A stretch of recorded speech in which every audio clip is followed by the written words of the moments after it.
I like writing the best because with writing, it's just mainly it's me and Jimmy. This last movie was me and Jimmy and Sean just bouncing jokes off each other, which is basically what we do when we hang out anyway.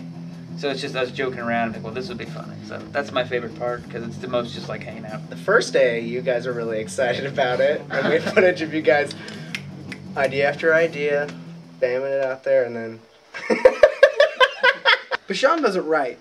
No. Mike and I sit there like this, and then Sean goes, "You remember the part where we're writing?"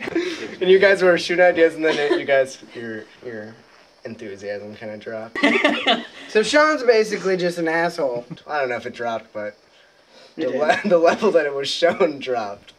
Make something funny. Yeah. That fits into my time schedule. Yeah. And then it was basically me egging you guys on day after day to finish the script. He always makes fun of us because, you know, we'll sit there for a while we're trying to write, you know, a song that rhymes. And it's funny. It's funny, and it also has to be pertinent to the plot, where we can't exactly go, and then the main character kills the lesser character with a sword.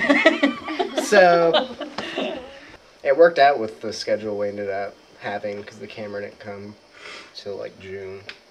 We show up and we're like, oh, Doris Mall 2, and then we're going to come in, and then there's going to be all this, and then like a half an hour later we're just kind of like... You guys want to go to Skyline? Yeah, for some reason, whenever we're writing the movie, it always seems a lot more offensive than when the final movie's done. It definitely does. Because we think that it's we write terrible, terrible things just that like, will make people cry like when they hear them, but evidently most people are as twisted I know. as the movies we write. Like, we watch the final product and it's not that bad, but it seems like we write it, we go, gay joke, blowjob joke. And I have many more men placed strategically throughout the city that I'm willing to blow a swear. Racist, but scratch racist off. Throw in 2 more gay jokes to make up for it. But then when you watch it, it's like we're geniuses or something. You know?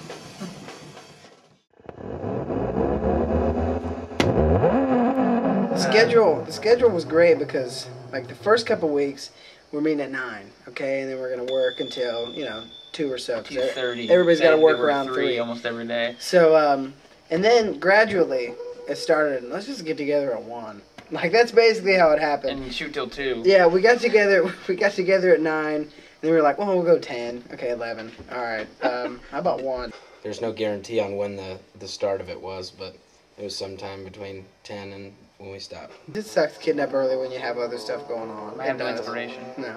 10 and 2:15, so Micah could get to work. Every day. We worked on it probably every day, maybe once. There was about a week where we probably didn't work on it, and then every other day we might have a day off. Like, the production, it's fun, but it's really stressful at the same time, too, because you have to worry about everybody you talk to showing up. Sometimes you have to worry about even getting a hold of people to tell them when and where to be.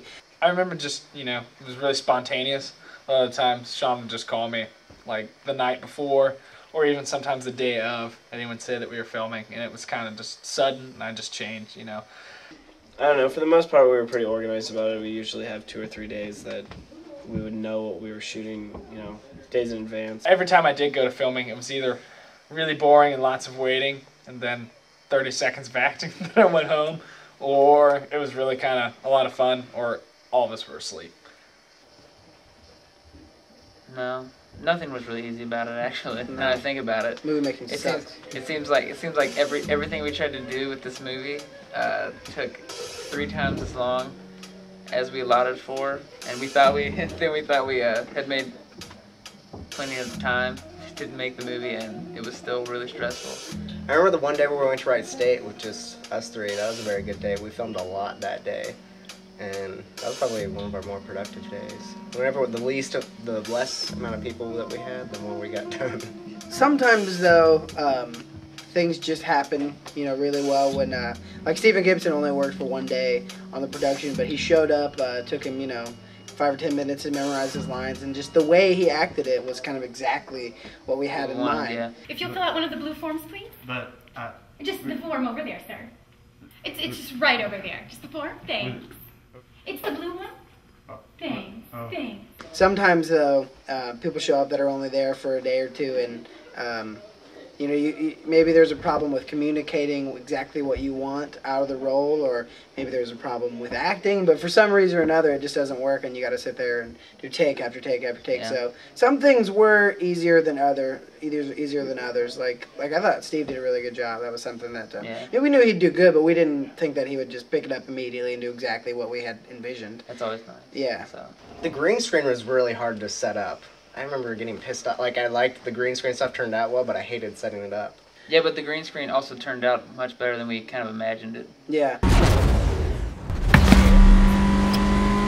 Yeah. We thought while we were doing it that this is going to look terrible, and then the green screen stuff doesn't look it doesn't look terrible. It looks all of it came up pretty good, actually. No, yeah, Sean did a good job with that stuff. There's one shot when I'm hanging on the van, you can actually see the green screen reflected in the van, and I thought that there was no way that the computer was actually going to turn the reflection of the green screen into an actual reflection of the road. Of the road that was there. I didn't think it would ever work, but stuff like that, you know, sometimes things happen that you don't exactly plan for. It turns out really good, so that was cool. Yeah.